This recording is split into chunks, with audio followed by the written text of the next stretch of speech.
Aloha, Dr. Joe here, and I want to take you through the process of actually creating your hypernutrition green smoothie. And so this is a super simple process. I love how easy it is, and I love the variety that you can do with this, even though there's a couple different basics that you're going to stick to.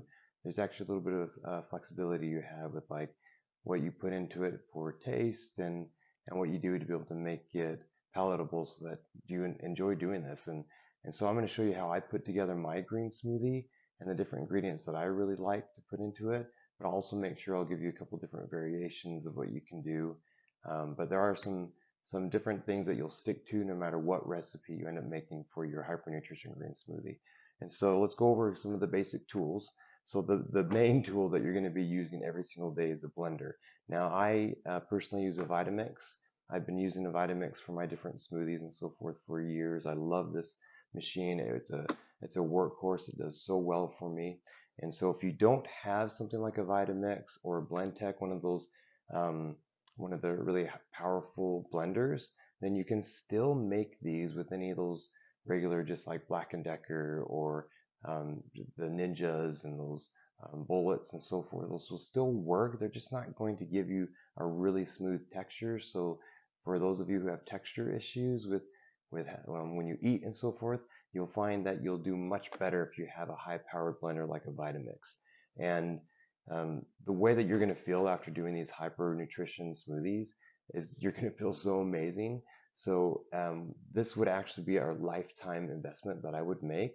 These are a little bit more expensive. Some of these they can cost you around $500 or so, but I would say make the investment because you're going to want to do this the rest of your life, and this is going to be a really good tool to make sure that you have.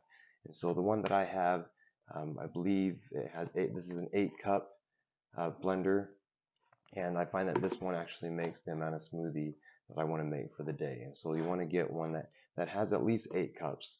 Now, of course, if you've got something smaller and you just don't have the budget to get something big like this right now, you can totally still make it into you can still make your smoothie into smaller amounts. You just have to make sure that you just follow the general rule that I'll give you here in just a minute. So that's the basic rule.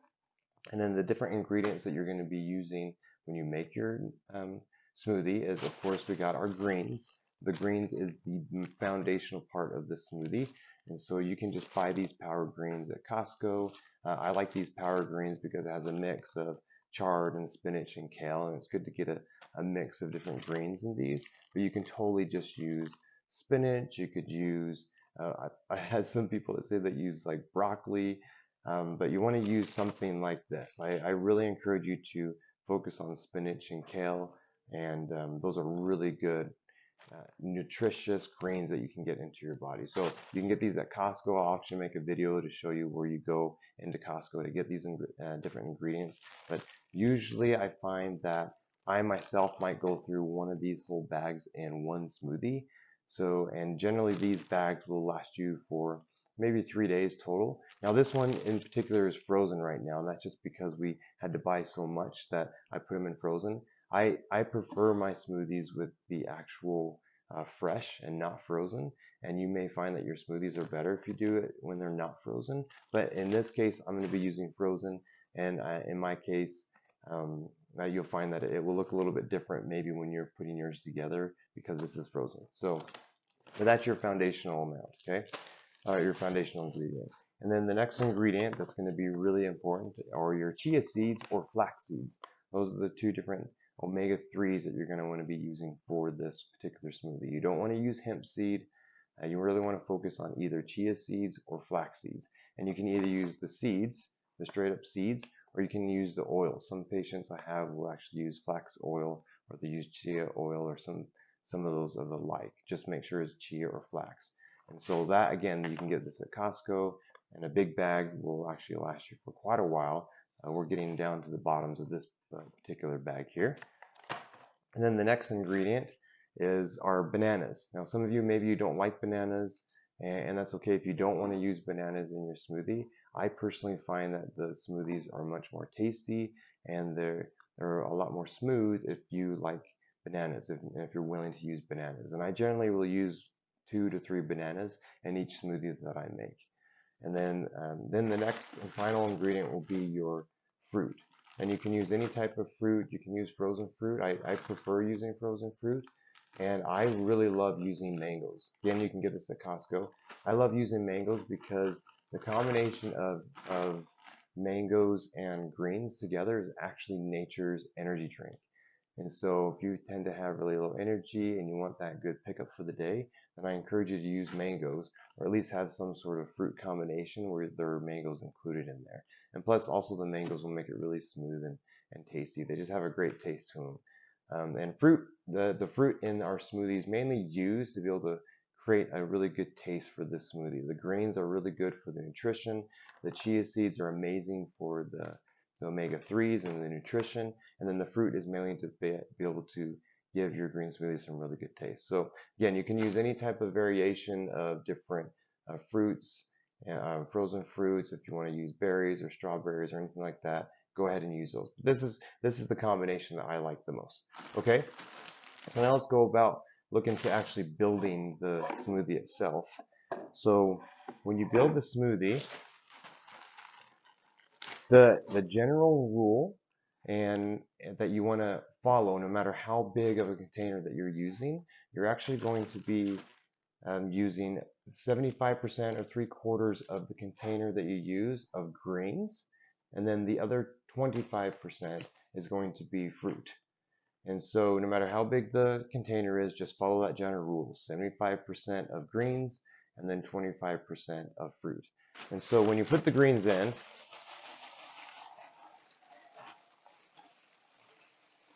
you want to fill it up. Now, that would be 75% approximately, right? Well, when you put your greens in, you don't want to leave any airspace inside there. So you're going to want to smash that down. As you can see, as I smash that down, I mean, that went way down, right? So you want to smash it down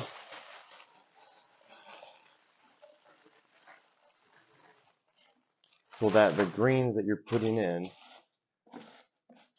when they're smashed down, they'll be at the 75% mark, okay?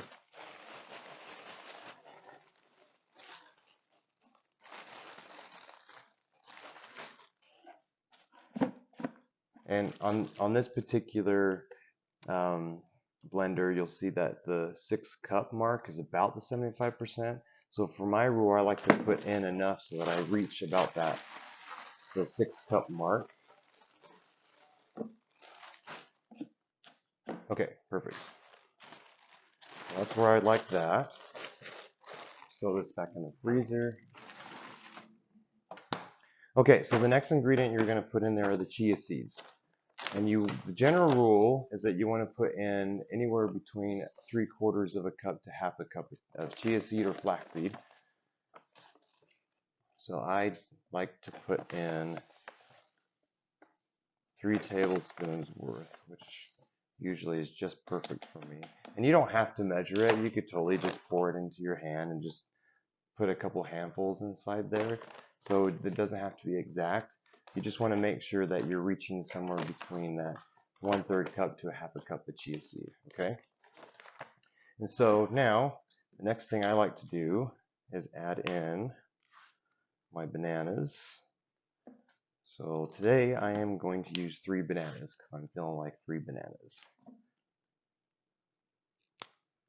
All right.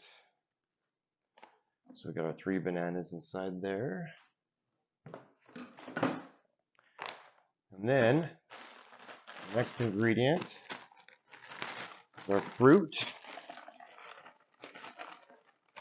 And again, you can pack that down inside there so that you get just enough of where you're gonna have to push your lid on there, okay? Throw this back in the freezer. Okay, now the last ingredient is water, because obviously we need water to blend this up. But also the amazing thing about this green smoothie is that not only are you getting a ton of greens, then you're getting the good glucose from your fruit, and then you're also getting the amazing anti-inflammatory omega-3s from your chia seed or flaxseed. But you're also going to be putting in a ton of water in here, which is really going to help hydrate your body to a really high extent. So now usually I will take this and I just go under my sink and I fill it up. But for showing you how to make it, I just filled up my pitcher here so I can show you actually how much water you're putting in. So you want to be able to fill up the water basically even with where you put your greens. So again, if you got a smaller container, you just put enough water to be able to fill it up to where you get to the greens. You don't want to go above that because you find that when you start doing the blender that it might pop off the lid and get all over the place. So we want to put in enough water.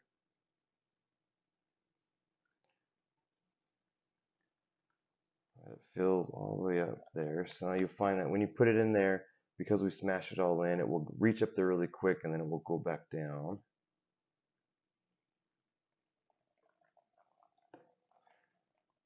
There it goes down again.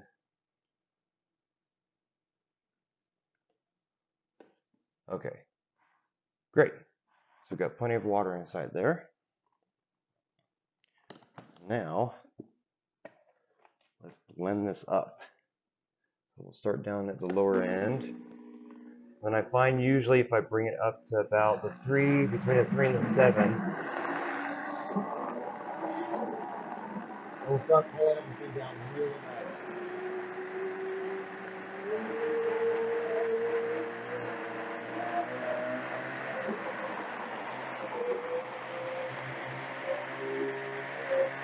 Now, just so you can hear me when I talk, I like to run this for about 2 minutes or so because that's enough to be able to get the chia seed all nice and grinded up for there and get everything all nice and smooth and consistent. That's your smoothie, okay?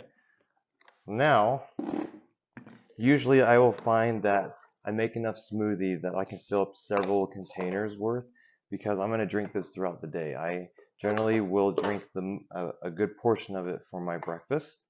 And then usually I eat breakfast around like 7:30, and then I find that I get hungry again around 10:30. And the cool thing about these smoothies is that they're very sustainable too. You'll find that with the chia seed and also with the greens and the fiber that is very, very sustainable. And so I'll take this and I'll pour it into several containers. So there's my breakfast container, and then this is the one that I'm going to take to work with me. It's very yummy. I love that.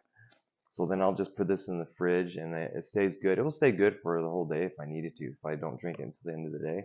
But usually, like I said, I'll drink it in like in the mid-morning. And then once I've had this all eaten up for the day, then I just have my normal lunch and dinner when I'm focusing on a plant-based lunch and dinner. And so I usually end up having just a little bit here at the end. I like to scrape it all. Get all that goodness in there like that. And so then I'll drink this with my supplements. So when I take my supplements in the morning, then I end up using this little bit to do that. And then I drink this when I get to work. And then I drink this mid-morning. And so you can use any type of containers, obviously, to put your green smoothie in. But that's it. Super simple. Once you have all the right tools and everything gathered up properly, then you can make this really easy in the morning. And of course, again, if you have a big family and you're all doing the hypernutrition, then you just repeat the same process again and make that again. You saw how quick and easy that was. So if you have any other questions, then just ask us personally by making comments on the video or talking to us as doctors at the office. And then I'm going to be making several other videos to give you some other tips of different recipes that you can do, give you some tips of where to get the stuff at Costco. And also, if you have any other type of comments or you have your own recipes that you find that are amazing, then share them with us in the comments or share them with us at the office. And I know that doing this every day is going to make a huge difference for you. I know it's made a huge difference for me in relation to my energy levels and just my focus levels and just feeling great. And there's just if you want more information about this, you can actually look up Brooke Goldner at goodbyelupus.com. She is the one that created this whole recipe, and she was actually able to cure her lupus that she had for most of her life.